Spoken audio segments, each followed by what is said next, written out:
Hello students, आज twelfth chemistry का हम 6 पार्ट देख रहे हैं।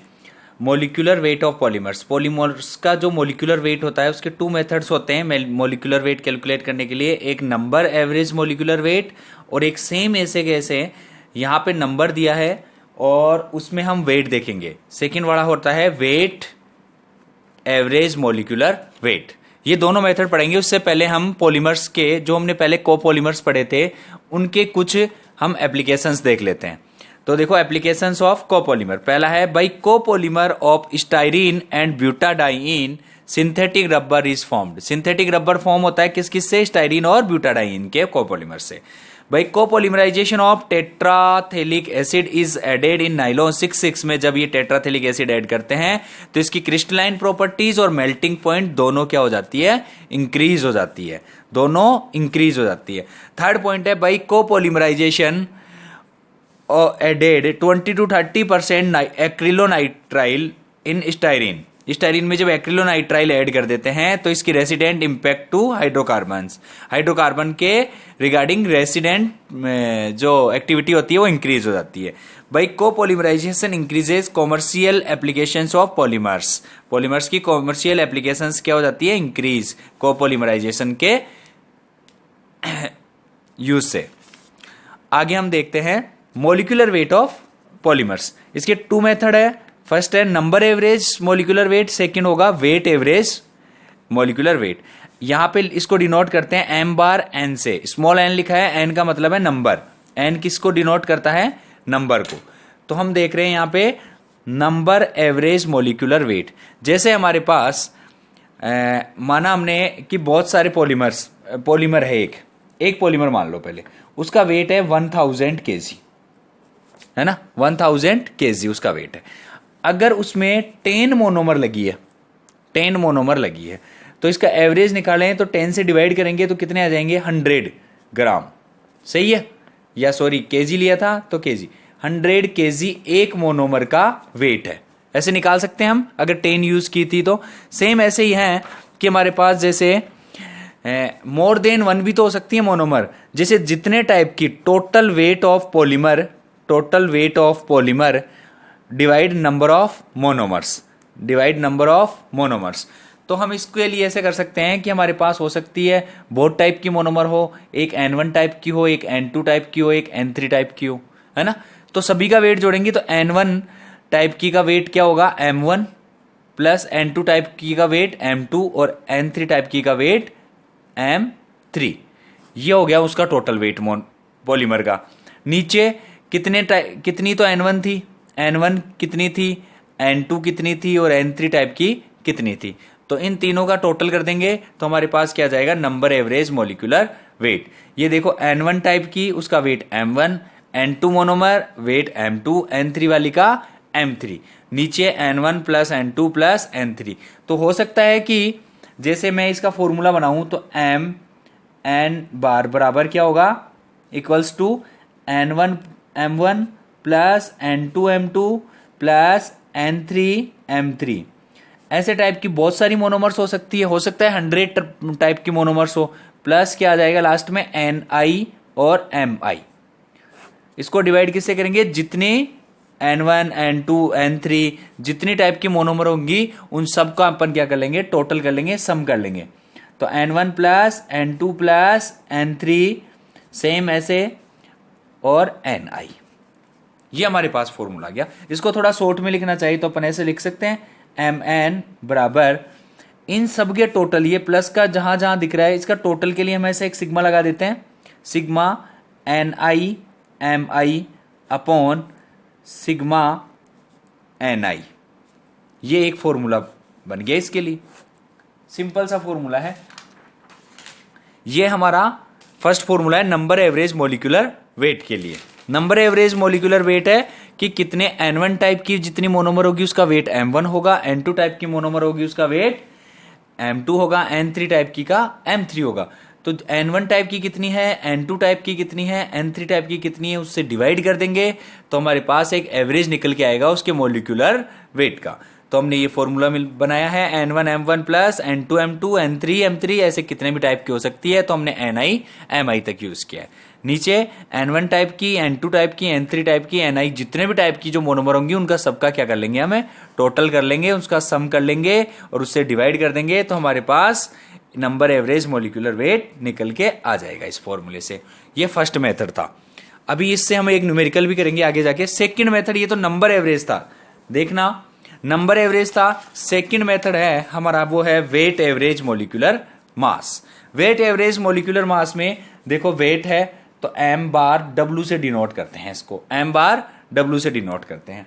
इसमें और उसमें कोई खास चेंज नहीं है। इसमें क्या होगा, जो m बार w निकालेंगे हम, इसमें क्या करना है अपने को, जैसे N1 टाइप की जितनी भी थी उसको क्या कहते थे हम M1, उसको एक एक्स्ट्रा टाइम किससे M1 से इंटू करना है, plus N2 M2 into M2 plus same ऐसे कैसे प्रोसीजर करना है हमें। हमारे पास थोड़ी जगह कम है इसलिए मैं क्या कर रहा हूँ, डायरेक्ट कर रहा हूँ इसको, है ना। तो Ni Mi इंटू Mi ऐसे होगा और नीचे डिवाइड कर देना Nm से। N1 M1 plus N2 M2 plus dot dot dot Ni Mi। इसका अगर हम सिंपल फॉर्मूला बनाना चाहें मैथमेटिक्स से तो क्या बनेगा, MW बार इक्वल्स टू, अगर इसको इस Ni Mi और Mi को हम क्या ऐसे लिख सकते हैं क्या, N1 को तो देखो ऐसा का ऐसा N1 इंटू Mi को ऐसे लिख सकते हैं क्या, सॉरी M1 इंटू M1 को M1 का स्क्वायर प्लस N2 और M2 इंटू M2 को क्या लिख सकते हैं, M2 का स्क्वायर, सही है, plus dot dot dot Ni into Mi का स्क्वायर, सही है, upon N1 M1 N2 M2 और Ni Mi, ऐसा कैसे लिख दो, N1 M1 plus N2 M2 plus dot dot dot plus Ni Mi। इसको और अगर हम सिंपल लिखना चाहें तो m bar W equals to ऐसा लिख सकते हैं कि इन सब का टोटल करेंगे तो प्लस ये प्लस ये प्लस प्लस प्लस को उठा के हम इसकी जगह क्या लगा सकते हैं, सिग्मा Ni का स्क्वायर और Mi का स्क्वायर अपॉन नीचे सिग्मा लगा देंगे और N1 M1 N2 M2 सबका टोटल क्या हो जाएगा, सिग्मा Ni Mi। ये इसका फॉर्मूला हो जाएगा सेकंड वाले का। सेकंड वाला क्या था, weight average molecular mass. Weight average molecular mass में हमने क्या किया कि इनको एक एक्स्ट्रा टाइम किससे इंटू किया है, उसके मोलिकुलर वेट से, केवल मोलिकुलर वेट से एक एक्स्ट्रा इंटू किया है हमने, और नीचे मोलिकुलर वेट को नीचे भी हमने उससे डिवाइड कर दिया है। तो इससे एक तरीके से ये कैंसिल आउट हो सकता है। सेम वही फॉर्मूला है, अगर हम सोचें थोड़ा, यहां से मोलिकुलर वेट कैंसिल आउट हो जाएगा, कोई दिक्कत ही नहीं है, तो हमारे पास ये फॉर्मूला निकल के आता है। और अगर हमें बोले कि पॉलीमेरिसिटी इंडेक्स निकालना है PDI, तो PDI का सीधा सा सिंपल सा फॉर्मूला है PDI equals to m bar W upon m bar N। ये एक इजी सा फॉर्मूला है। क्या करेंगे, जो हमारा वेट एवरेज मोलिकुलर वेट है, वेट एवरेज मोलिकुलर वेट है, वेट एवरेज मोलिकुलर वेट है, उसको किससे डिवाइड कर देंगे, नंबर एवरेज मोलिकुलर वेट से डिवाइड कर देंगे, तो क्या निकल के आ जाएगा, PDI निकल के आ जाएगा। अब इससे हम क्या करते हैं, एक न्यूमेरिकल सॉल्व करने की कोशिश करते हैं। देखना ये हमारे पास न्यूमेरिकल है एक, पढ़ के देखो इसको। ए polymer sample containing A molecular weight of 20 molecules. 20 molecules है जिनका मोलिकुलर वेट कितना है, 20,000। मोलिकुलर वेट कितना है, 20,000। The molecular weight of 40 molecules, 40 molecules का मोलिकुलर वेट कितना है, 30,000। And the molecular weight of 20 molecules is 40,000। Then calculate the Mn and Mw। दोनों आराम से इजीली कैलकुलेट कर सकते हैं हम। पहले करते हैं हम सेम जैसे हमने फॉर्मूला देखा, ये देखो हमने पहले क्या कैलकुलेट किया था, इसमें इस साइड है, सॉरी Mn क्या था, मोलिकुलर वेट ऑफ पॉलीमर्स। तो हम पहले कैलकुलेट करते हैं molecular weight of, sorry number average molecular weight, number average molecular weight. M N bar equals to, formula था हमारे पास sigma N I M I upon sigma N I. तो हमारे पास फॉर्मूला था sigma N I M I upon sigma N I, और हमने इसको शॉर्ट करके लिखा था। इससे पहले हमारे पास फॉर्मूला क्या था, इसको अगर हम खोल के लिखे तो हमारे पास ऐसे था M N bar equals to N one M one plus N two M two plus N three M three upon N one plus N two plus N three. ये हमारे पास फॉर्मूला था। जितनी हमारे पास मोनोमर जितने टाइप की होंगी उतना हम आगे इसको कर सकते हैं। तो हमारे पास N1 और हमें N1 M1 की वैल्यू चाहिए, N2 M2 की चाहिए, N3 और M3 की चाहिए। ये हमारे पास ये कुछ वैल्यूज चाहिए हमें जो इसमें मिल रही है। देखो ए polymer contain the molecular weight of 20 molecules. N1 मान लिया, मोलिकुलर वेट कितना है 20,000, तो क्या मान लिया M1। The molecular weight of 40 molecules, मैंने इसको क्या मान लिया N2, क्या मान लिया N2, और उनका मोलिकुलर वेट कितना है 30,000, तो M2। The molecular weight of 20 molecules कितना क्या है N3, और ये मोलिकुलर वेट कितना है 40,000, तो क्या हो गया M3। देन कैलकुलेट Mn, हमारे N1 M1 N2 M2 N3 M3 की जगह वैल्यू रखेंगे तो सीधा हमारे पास क्या आ जाएगा Mn बार बराबर, देखो N1 कितना है, पहले हम साइड में लिख लेते हैं। N1 बराबर कितना है 20, N2 बराबर कितना है 40, N3 बराबर कितना है 20। सही है। अब हमारे पास जो M1 M2 M3 की वैल्यू लिख लेते हैं। M1 बराबर कितना है 20,000, M2 कितना है 30,000, और M3 कितना है 40,000। सही है। अब क्या करेंगे, फॉर्मूले में रखेंगे। देखो Mn बार इक्वल्स टू क्या आ जाएगा हमारे पास, N1 की जगह 20 इंटू 20,000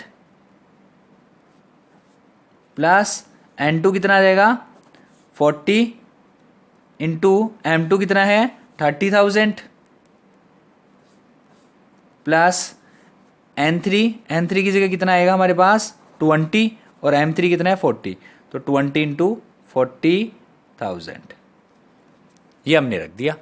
इसके बाद क्या करेंगे, डिवाइड करेंगे किससे, N1 N2 और N3 से। तो N1 कितना है 20 प्लस 40 प्लस 20, ऐसे डिवाइड करेंगे तो देखो हमारे पास ऐसे निकल के आएगा Mn bar equals to 20 into 2 से 2 को इंटू करेंगे कितना आ जाएगा 4, और 4 एक 5 टाइम्स 0 आएगी, 1 2 3 4 5 इंटू 4 इंटू 3 कितना आ जाएगा 12 और 5 0 प्लस 2 जा 4 इंटू 2 8 और 5 0। सही है। नीचे 40 20 20 कितना हो जाएगा 80। अब इनको आपस में इंटू करेंगे हम अगर इन सभी को, तो हमारे पास आएगा कितना Mn बार इक्वल्स टू, इनको आपस में इंटू कर सकते हैं हम डायरेक्ट, और फिर 0 काउंट करके हमें टोटल करना है, टोटल है ना, तो 0 से सीधा 0 आएगा और इनको आपस में अपन ऐड कर सकते हैं। तो कितना आ जाएगा 240 के बाद 40, 240 और 40, 4 टाइम्स 0। इसको डिवाइड कितने से करेंगे 80 से डिवाइड करेंगे तो यहां से 0 से 0 कटेगा, 8 से 24 कटेगा तो 3 आ जाएगा, तो कितना आ जाएगा 1 2 3। हमारे पास कितनी 0 बची है इसके बाद 1 2 3 और 4 0 बची है, तो हमारे पास आ जाएगा 30,000 इसका आंसर।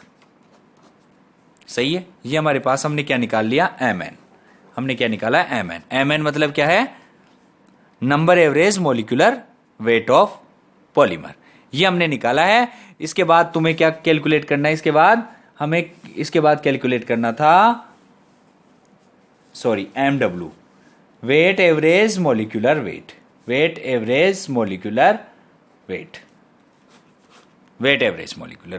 ये अब आप खुद से ट्राई करो, हमारे पास फॉर्मूला दे रखा है वेट एवरेज मोलिकुलर वेट का। फॉर्मूला क्या होता है हमारे पास, वेट एवरेज के लिए होता है M bar W equals to sigma NI square upon क्या होता है सिग्मा NI। इसको थोड़ा पहले हम चाहें तो खोल के लिख सकते हैं।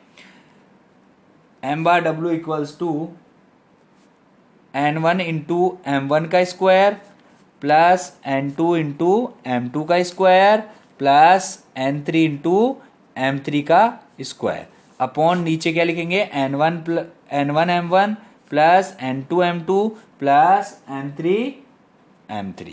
ये फॉर्मूला रखो, इसमें आप पूरी वैल्यू रखोगे, आपको आंसर मिल जाएगा। खुद से ट्राई करो। ओके स्टूडेंट्स, हम नेक्स्ट क्लास में अगर आपको कुछ भी इसमें कंफ्यूजन होता है तो आप फिर से पूछ सकते हो और नेक्स्ट क्लास में मैं करके दिखाऊंगा आपको, है ना। ओके।